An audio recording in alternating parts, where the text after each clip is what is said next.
Mikkelsen.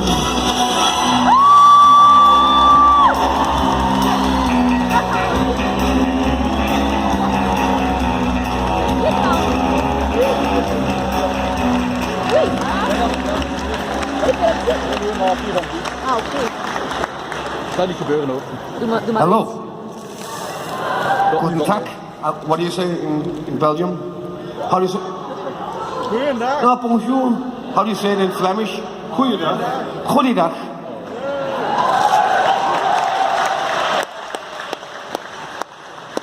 So, Mats, on the way over here, we were talking about Ghent, and you whispered into my ear that you thought it was a beautiful city. Yeah. What did you see of it? I saw the canals, the whole area around the canals. It feels like it feels very much like a Danish city. It's old, it's pretty. It's got a lot of great restaurants and some nice bars, I guess. I don't know. So, how many Belgian beers have you tried so far? Only Carlsberg.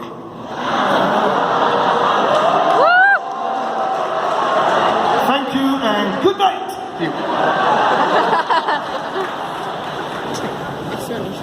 But seriously, how many beers have you tried so far? I had one beer that was Belgium that was given to me yesterday when I left, and that was the one. I liked it a lot, almost as much as. All right, since we're a bit short on time, if it's okay with you, we'll open up the floor for Yeah, questions from the let's audience, do it. and we'll start on your left-hand side. Go ahead. Hello, Mass. I actually have a question because in an interview recently you've mentioned that you're working together again with Thomas Vinterberg from The Hunt. I'm just wondering if you could give some more information about that upcoming project of yours. The film is called Drinking, and it's about some high school teachers who figure out that their lives and their jobs might be a little easier if they drink just a little when they start working. So that's where the film starts. Okay, thank you.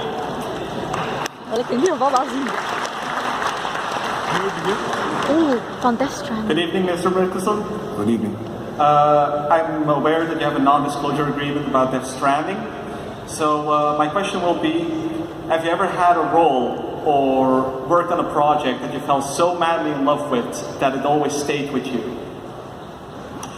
Well, I think that pretty much everything I've done has stayed with me. And I think that one of our most important jobs as actors is to fall in love with the project we're in.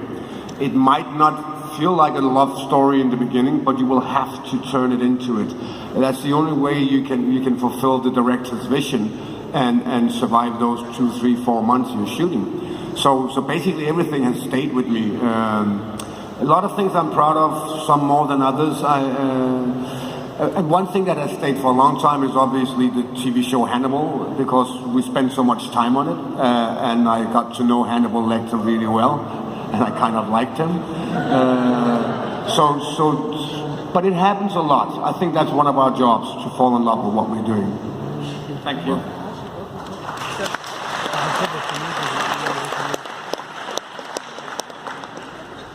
Afternoon, Matt. Afternoon. I see you looking gorgeous again today. Thank you. My question is, if you were having a dinner party, which 4 historical or famous people would you invite? Wow. I'm a very big fan of Bruce Lee, so he should be at the table. Buster Keaton should be there. Genghis Khan. And maybe Eve from Adam and Eve. I just want to have a look what she looks like.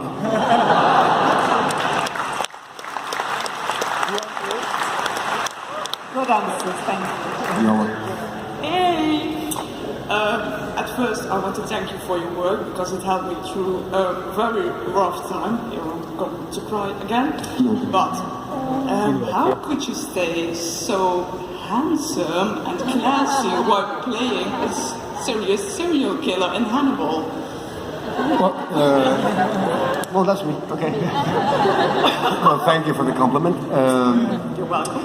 I think we did not feel that as if we were 25 years old when we shot it, because it was very, very tough. We had working hours, 16, 17 hours every day. So we had approximately 6-7 hours to sleep, learn all the rewritten scenes for tomorrow, and get some food. So after a couple of weeks, we did not look that handsome anymore. We were very tired. But obviously the wardrobe helps a lot. I have the most expensive wardrobe I've ever had in my life, much more expensive than any of the women's on the show, which I loved. And it also helps if you just slick your hair back. Something happens there. I get it. You got it. Thank you.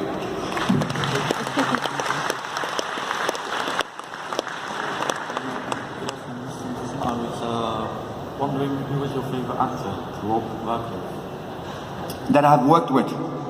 See, you will get me in a lot of trouble if I put out one name there, because I might have to work with all of them again. Right?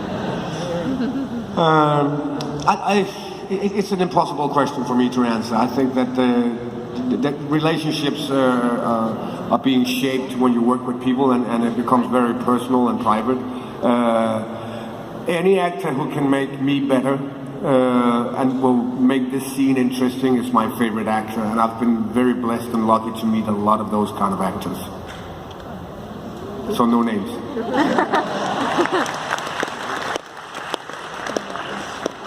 Hello again, Mads. I would like to know if you're going to work again with Nicolas Winding-Refn, or if you are actually working now with him. I would like to know that as well. I was just waiting for him to call. As I said yesterday, we talk once or twice a year, and every time we talk, we have ideas of what to do. It hasn't happened yet. I mean, he's over there somewhere in America, having some other love interests than me. But I think he will come back home one day. So we will definitely work one day. Thank you very much. Thank you.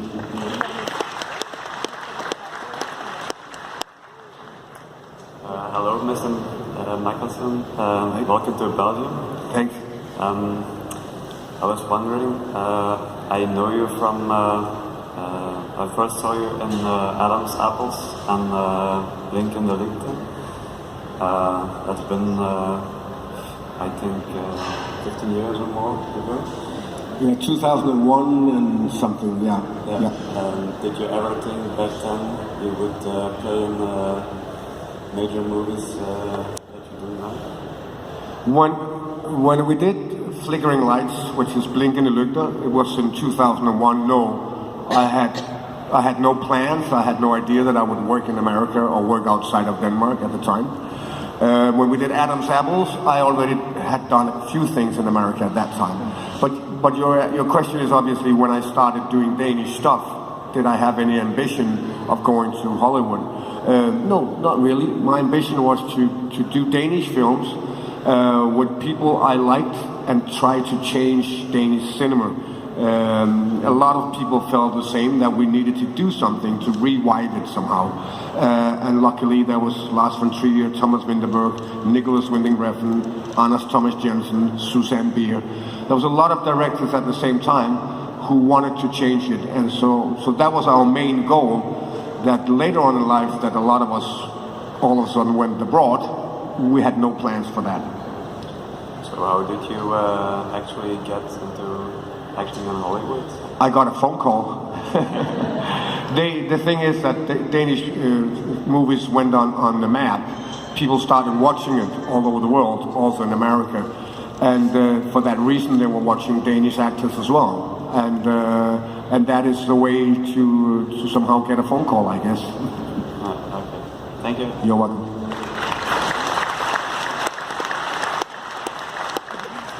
Hello. I have a very general question around Death Stranding. And what? General? Very general. Right. All right. Let's try. No, I was wondering, acting in a video game, is it very different to you as opposed to acting on TV or a movie? And has it sparked your interest into taking on more video game roles in the future? It's very different. I mean, it's bound on little sequences or little ideas that eventually will end up in a game. When we do a film, we know the story. We know it from A to Z. We know what's happening. We know exactly where we fit into the puzzle. And that's not the case with a video game. We will just have to throw ourselves into the mercy of Hideo Kojima and hope he's not using it for a grown-up film that I don't want to watch, you know. So basically, it's very different. I mean, once we get in there and we're dressed up and we still do little scenes, we don't know exactly how it fits in. So we just try to shut out the other part of the world and say this is the reality of what we're doing right now. So the actual work is not that different. The amount of knowledge we have about the end result is very different.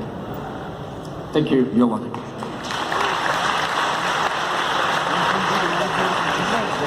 Hello. What is the thing you like the most on the set of Arctic? The snow.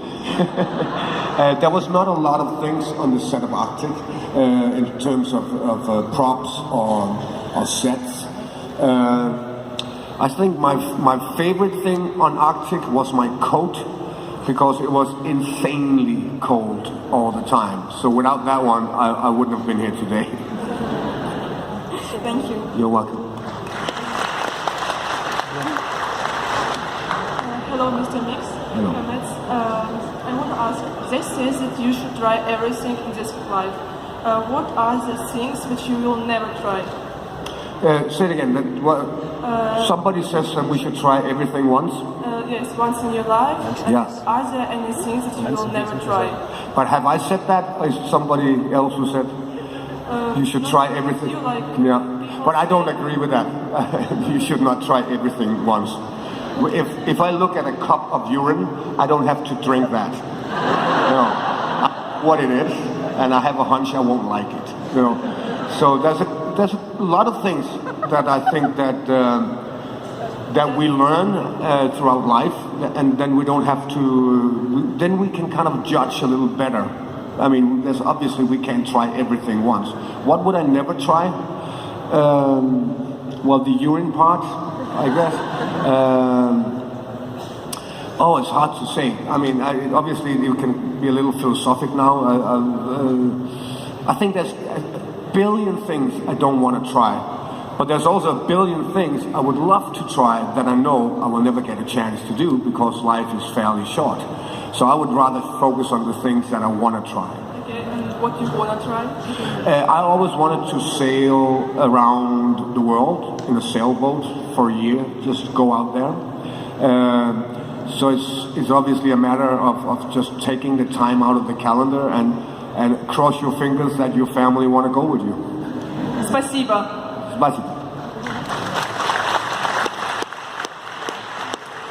Hello, Mr. Matt Mikkelsen. First of all, I would like to thank you for the great picture we took this morning. I was the one who said you were great, like Mr. Bronson. My question is, if they would send you to an abandoned island and you would pick like 3 movies to watch the rest of your entire life, what would you pick? What are your type of movies you like, but especially the ones that you say like, I can watch this one over and over and over? Some films are so good that I love them so much, but I don't necessarily want to go back and watch them too much because they're also very difficult to watch. They're very heartbreaking or very brutal. So I would probably go into the different category of films that makes me really, really happy. One film that makes me happy and always have done since I was a little kid is Singing in the Rain with Gene Kelly. I think it's an amazing, amazing film. I think it's charming even today. It's not dated at all. Then I would go back to the first, what's it called in English? It's Raiders of the Lost Ark, I would say. First Indiana Jones film. I also think it's a masterpiece and it makes you just happy every time you watch it. And then, doesn't make me feel good, but I really need to have it with me. I need Taxi Driver there as well. Thanks, Matt. Great choices. Thanks. Hi. First of all, I'd like to congratulate you on your role in the film Jagten in The Hunt. Thanks. That was, for me, a brilliant film. You were brilliant in it. My question is actually about Star Wars. I wanted to know, with you and also your brother getting roles in the Star Wars universe at about the same time, how did that, with your brother in as a voice in Rebels and you of course in Rogue One, did you talk to each other about that? Did it happen at exactly the same time? No, I think that my brother was doing that for a time before I landed the part. I didn't know. I didn't know until recently after I shot the film. And it's interesting. I mean, what's it called? The Rebels? Yeah. Rebels. Yeah. I mean, I always tease him with the fact that I'm alive on the screen, and he's not. But one thing that came our way, that we celebrated Christmas this year, and my brother, he got a present. He got the Death Star in Lego, gigantic like this, and instead of just being happy and then keep celebrating Christmas with us, he put everything on the table and started morphing into that world, right? And then after an hour looking at him fiddling around with it struck my mind, like, hey, I invented it, let me help you out here. You know? So we spent a good 2 hours doing that.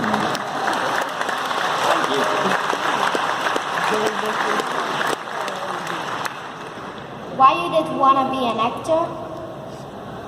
It's a good question. And I think that all actors will think back, maybe it's something about wanting to be seen. Maybe it's because you feel you're an artist. Maybe it's just because you're a noisy kid who cannot sit still. There's a lot of different reasons for actors to become actors. I think mine is a combination of a lot of things. I never dreamt about it as a kid that I wanted to be an actor, but much like everyone in here, I was fascinated with what I saw on the screen. And I've said this before, I was fascinated with Bruce Lee, for instance. I didn't want to have his job and become an actor. I just wanted to be Bruce Lee. And that was a big difference for me. I had no idea that you could become actor. So it was not until very late in my life I realized that you could join a drama school, and then I tried that and I got in. Thank you. You're welcome. Hello. My question is about Hannibal.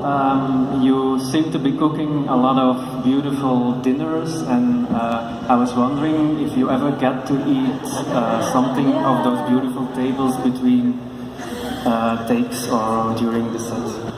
All the food was edible. It was fantastic. It was prepared by Janice, and it was exactly the recipe as it is in the film, except obviously for the meat. So we had two different versions of everything. We had the real deal, and then we had a pasta version for the vegetarians. We ate it a lot, especially Lawrence Fishburne and I. We were in love with that food. So a lot of the scenes where we have a little dialogue over the table, we would sometimes deliberately fuck it up so we could do it once more and have another version of the foie gras. So yeah, we love that food. We never had the catering lunch when that was on the table. You're welcome. Thank you.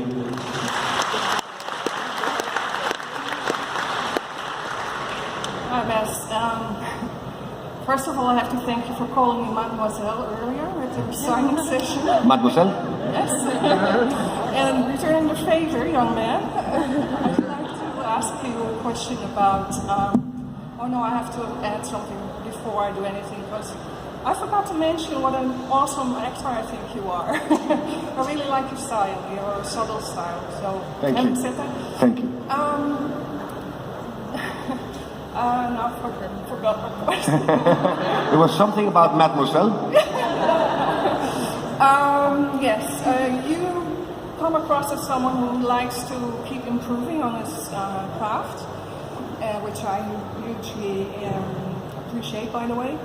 And I just wonder if there is a discerning voice in your surroundings, or how does that work? How do you gauge that? Is it simply a matter of doing what you can in collaboration with the director, and then whatever falls on the floor of the editing room, that's it? Or it's an interesting question, because Unlike a theater play, when we rehearse for, let's say, 4, maybe 6 weeks, when the director leaves after the premiere, we are the editors. We decide how it looks. When we leave a film, we're in the mercy of the editor and the director. Obviously, they can make you look good. They can also make you look terrible. And nobody wants to make anyone look terrible, so we know they're not doing it deliberately. But sometimes they will edit a film into complete madness, and it doesn't make sense in our world. So we're in the mercy of that, obviously. In terms of like trying to develop all the time, I don't think about it as if, oh, now I want to move that direction or that direction. But the things I get offered will often take me into a new direction. There will also be things that I can recognize, but there will always be some kind of a challenge in there. And if you face that challenge, you will get a chance to develop as well, together with the rest of your co-actors and your director. So looking for new ways of doing it, but not abandoning the old ways. That's always interesting. So you're not like watching brushes to see what comes across? Or Watching what, sorry? rushes? No. I don't watch what we do. Sometimes I can watch if we do a stunt, if we do something physical, I might want to go and see what we did. Because if they keep telling me, it doesn't look right, it can help if I have a look at it. It can be a technical thing, it can be an angle with an arm or a leg. That I will watch. I will never watch a dramatic scene. If the director feels it worked, then I have to trust him, because sometimes we get blind as well when we watch it. We look at different things, a vanity thing, and we have to throw that out and just trust the director. Thank you very much. You're welcome.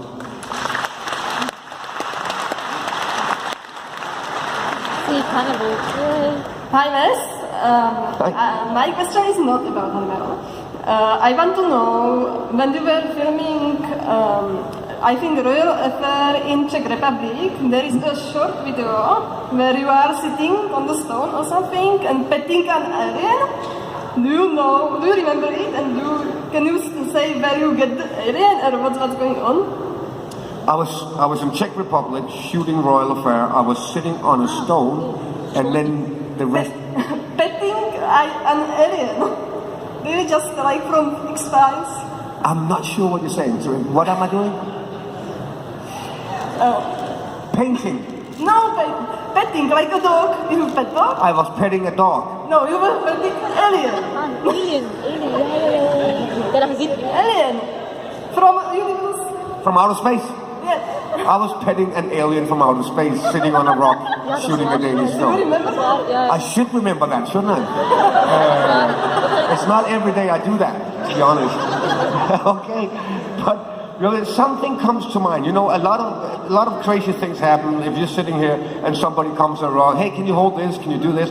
I might have forgotten about that. Was the alien alive? No. Right. So, well, what is the question? If you don't remember it and know what was going on, because apparently I had no idea what was going on. Okay. But me and Bill Clinton have been holding. Oh, here we go. I see it. Yes. Why am I holding an alien? This is crazy. Do you know what happened then? Does anyone know it here? Okay. Apparently, I and Bill Clinton have been holding aliens in our arms. And here's the proof. Is there a camera? Yes. Yeah. I cannot run away from that one. It's an alien. It's me. Sorry about that. Thank you. Thank you. Bye. Thank you. Hello, Max. Hello. I recently saw Valhalla Rising. And I was wondering, what did you think about that movie? Because I had some hard times watching it. I wanted to see it because, in the prequel, I saw that you were in it, and I'm a big fan of you playing a Jagden and also in other movies. But I've seen some strange movies already. I've seen Lars von Trier. I've seen really strange things. But Valhalla Rising was totally different. Yeah. I remember when we talked about the film. It is a film that divides the audience a lot. In many ways, it's going back to the like a traditional way of filmmaking, letting the image speak a lot, and some people absolutely love that, and some people just simply don't like it. So when we were going into theaters and presenting the film, I always advised them to smoke a little weed just before they watched it. Obviously not if it was illegal.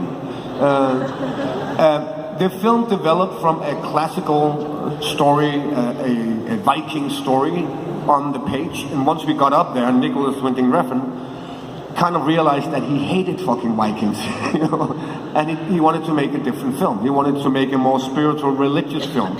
So in many ways it became a journey or a painting or more like a piece of music. And we knew where we were going, but we were not exactly sure how we were getting there. And I think that the film is also a product of that. I really enjoy watching it, but it is not a normal kind of storytelling, absolutely not. Yeah, I had some more expectations, I think. Yeah. Because the trip was great itself. But remember? I forgot to smoke it. There you go. You're welcome.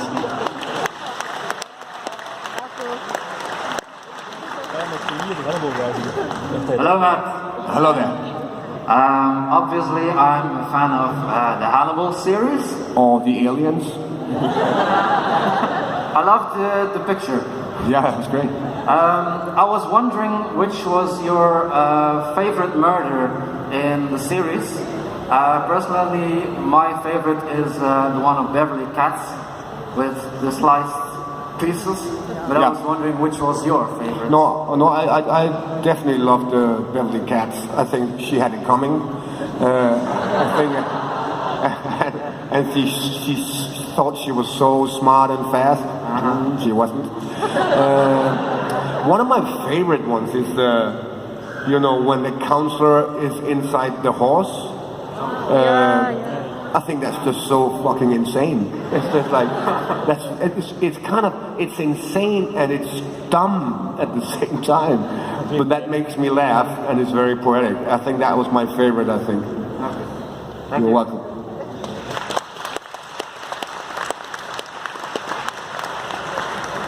Goedemiddag, meneer Mikkelsen. Ik heb heel veel lots of seen of movies from you. You're a great actor. But last I saw you in a video clip of Rihanna, is that right? Yeah, that's right. Is it, yeah. The question is why? I don't know. To be honest, I was shooting in Toronto on Hannibal, I believe, and my agent called me and said that Rihanna would like me to be in a video, and I was like, that's weird. Why? Well, what am I doing? I mean, maybe she knew I was a former dancer. Maybe I was supposed to dance. I didn't know. No, she just wanted me to be part of it, and then I read. There was a really cool little story. Obviously, when we shot the thing, we only shot 10% of the whole thing, so the story was kind of gone. But talking about editing, but it didn't really matter because she makes great stuff and cool stuff. But then I asked my kids if they thought it would be cool if I was in a Rihanna video, and I mean, my daddy is cool meter went from here to there. It was like the coolest thing in history. I mean, much cooler than Star Wars and Bond and anything. Then I understand. Yeah, and then and also she's a really cool and talented woman. So I really enjoyed those 2 days with her. Yes, she's also actress. Yes, she is. Yeah. Oh, she's really good. Yeah. Okay. Thank you. Thank you. We've got time for one more question. The last one. Hello. Hello. I'm a big fan of Anders Thomas Jensen movies, but I always wonder, how do you not laugh at scenes like Thorkild punching the woman while they're blowing eggs and stuff like that? Yeah, well, it's a good question. Yeah.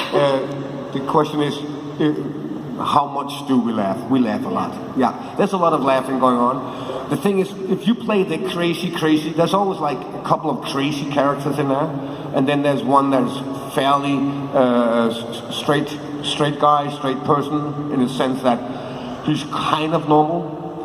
And that guy, that actor, is always in deep trouble. Because when you play a character, it's kind of easy not to laugh because you're just fucking insane and you're going in circles and saying crazy stuff. But the other guy standing out there is actually listening to this. And he's the one who's always cracking up. And we always have one actor. If one actor starts cracking, everybody breaks. It's just right on the surface.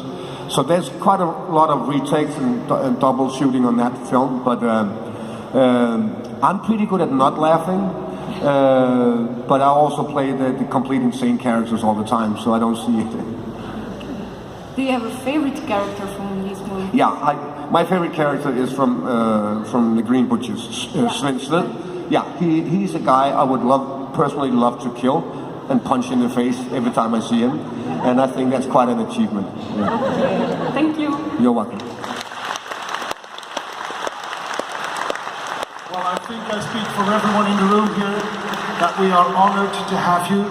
I personally am a big fan because you were in Star Wars, even though when you landed the part, you had not seen a single Star Wars movie. But I forgive you. I have now.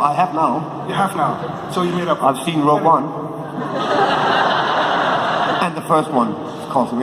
Yeah, but I'm super honored to be here. I'm super honored that you guys are coming here in numerous. The room is full. And I can only repeat myself. Without you guys, without the audience, we are not doing this. We don't have a job. We don't have anyone watching it. So we are just grateful that you guys are watching it and that you're also so dedicated coming and saying hi to us. It's fantastic.